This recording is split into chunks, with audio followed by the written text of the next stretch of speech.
Okay, students, you are learning congruency of triangle. That's a very interesting part of geometry. You have learned, about the two aspects, that is similarity and congruence.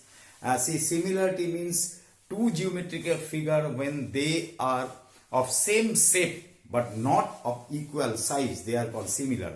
That means two equilateral triangle, two square or two a square like this figure, they are similar. Whereas congruent means two equilateral triangle having the same measurements of the sides, two square having each side of the square are same, so they are congruent. That means congruent figure means one figure, if you are superposing on other figure, it will completely superpose. If you are placing on other, it will be completely superposing, it will not expose anything out of the figure. They are called congruent.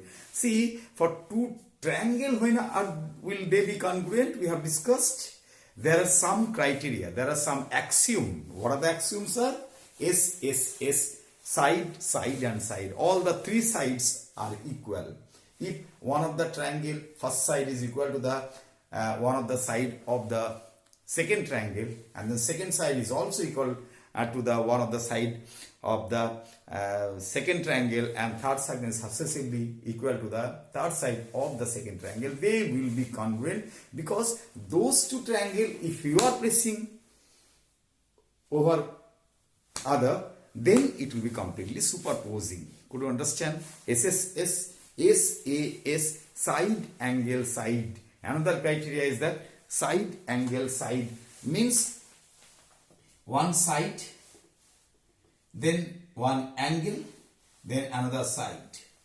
Similarly, this side, this angle, this side. Similarly, other figure is also there, and then if that side, suppose side, angle and side like this.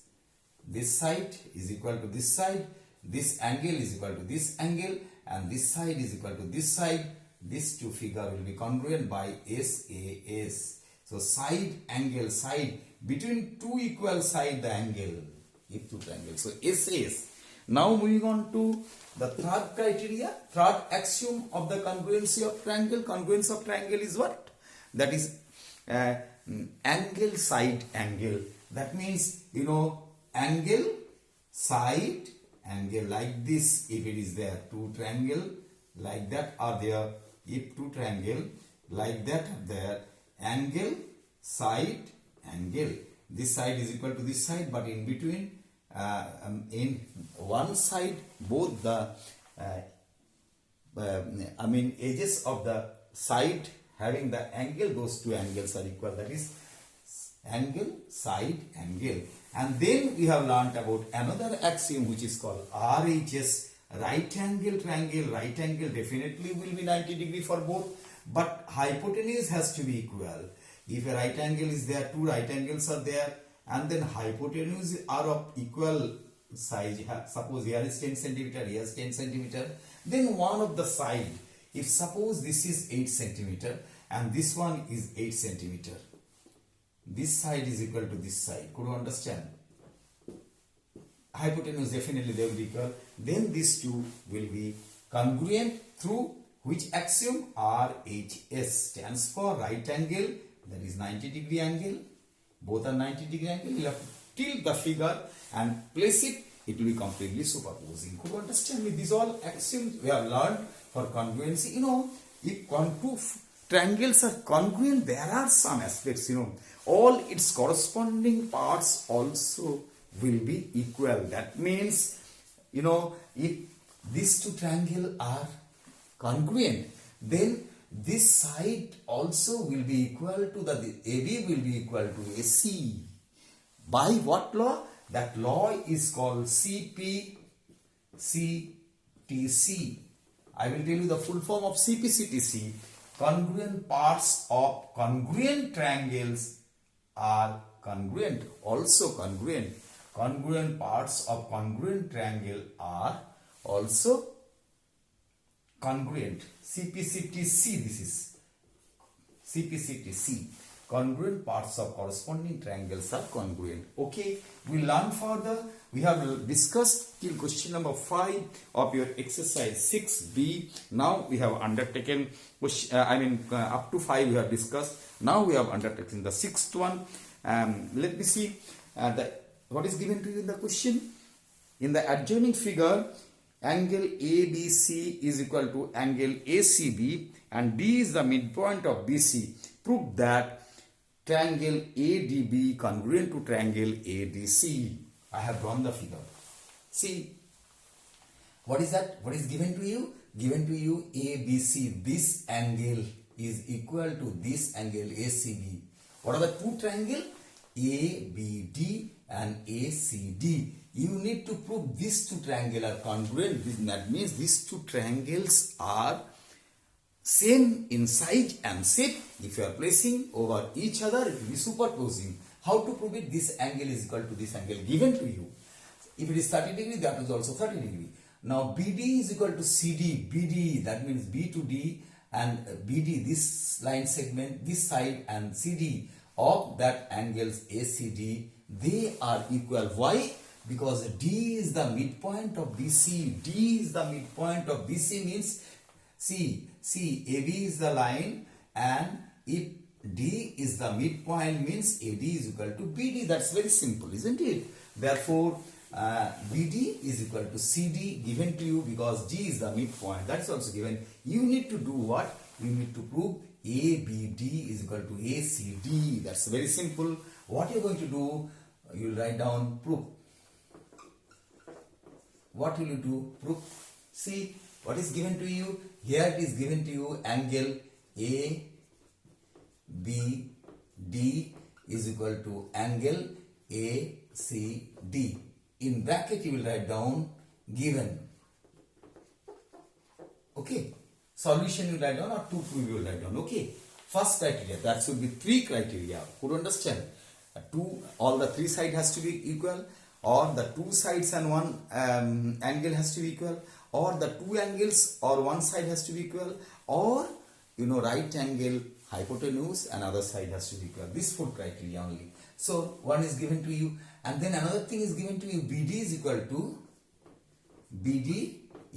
to CD. That is also given to you. Given as what you write down? D is the midpoint of BC of CD. That logic, that CD, BD is equal to CD. Got it? 2 criteria got. One angle, another side. And I will tell you one thing. See, this AD is the midpoint. AD is the midpoint, and if AD is the midpoint and B and C angles are equal, as B and C angles are equal given to you, and AD is the midpoint is given to you, therefore this angle definitely will be equal to this angle, which has to be perpendicular. Could you understand? So third criteria is what? You will write down angle ADB is equal to angle ACD. Angle ACD. Why? That will be because why it is so? Because angle ABC is equal to angle ACD, and AD is the AB in D is the midpoint. D is the midpoint. Is the midpoint on BC. That means what? AD is perpendicular means that is AD is perpendicular on BC. That is why it is possible. If AD is not perpendicular on BC, it is naturally AD is perpendicular on BC because these two angles are equal and D is the midpoint. Therefore, these two angles of both are 90 degree. It will become so. It is that. You got three criteria: angle, side, angle. Therefore, you write down triangle ADB. This is the congruent sign, congruent to triangle ABC. By which axiom? You have to mention the axiom, the criteria. What is that? Angle, side, angle. By, you have to write down like this. Angle, side, angle. A. Axiom. AXIOM. Axiom. That you have to write down. Or by that item. That is proved. Isn't it? You could prove it by that criteria only. I hope you have understood it. As this angle is given to you, that angle, and this side is become this side equal to become this side because it is the midpoint, and then this angle will be equal, both will be 90 degree because these two angles are equal and it is in the midpoint. These two has to be 90 degree. The AD has to be perpendicular on BC. So under this axiom only, ASA, angle, side, angle axiom only, it will be congruent. Now moving on to next question, I have taken as question number 8. Question number 8 said to you, in the adjoining figure, LP is equal to MQ, OL is equal to OM, PL is equal to PL perpendicular to LM and QM perpendicular to LM. Prove that QP is equal to OQ. That's good. That's not a problem. So what is given to you? Given to you LP is equal to MQ. I have drawn the figure. LP is equal to MQ. Could you understand? And OL is equal to OM. Here is O. OL is equal to OM. This two. This is equal to this. And PLO, angle PLO is equal to QMO because, see, PL is perpendicular on LO. That is given to you. Both 90 degree because PL is perpendicular on LM. This PL is perpendicular on LM. This PL perpendicular on LM and QM is perpendicular on LM as well. This is also perpendicular on LM. Could you understand? So these two angles both are 90 degree. That is very obvious to you. That is clear to you, isn't it? As PL is perpendicular on LM and QM is perpendicular also on LM, these two are 90 degree. Am I correct? Now, this one, PL is equal to QM and LO is equal to OM, right? So, what you have to prove is OP is equal to OQ. OP is equal to OQ. Before you prove OP is equal to OQ, you need to prove that these two triangle, that is PLO and QMO, are congruent. Then we'll go with the which criteria they will be congruent. First prove it. Then corresponding parts of the congruent triangles are also congruent, right? That property will be so. So you will write down solution or proved. Or proved. You can write down proved or solution. Then you start with, you see, you have to write down as, what is given to you? Angle LP. What? This side is side, angle side, you can see. Angle PLO is equal to angle QMO. What? Both given. That is given to you.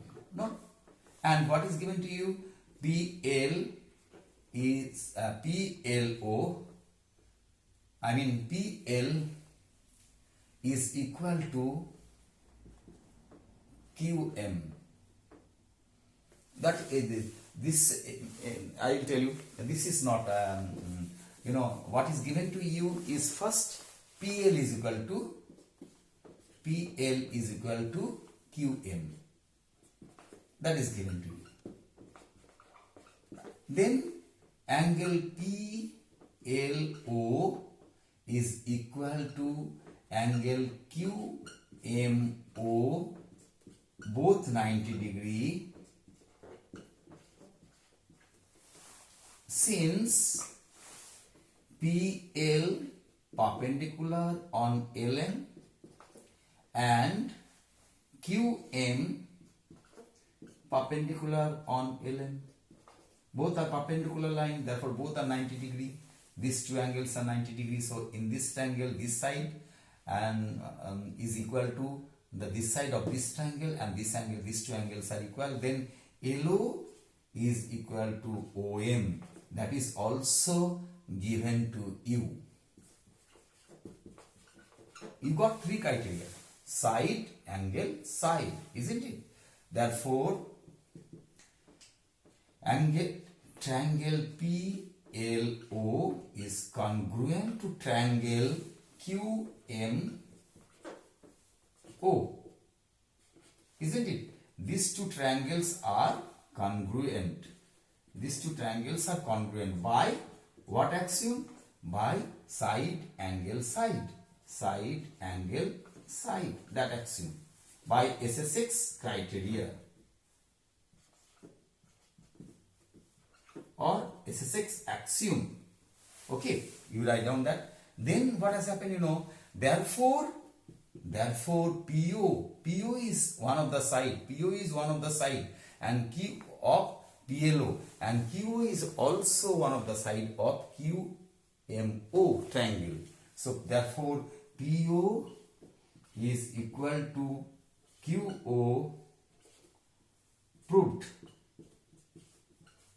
Why it is so? Because by CPCTC, congruent parts of congruent triangles are also congruent. That is proved. Is it not very interesting? It's very interesting once you understand the concept.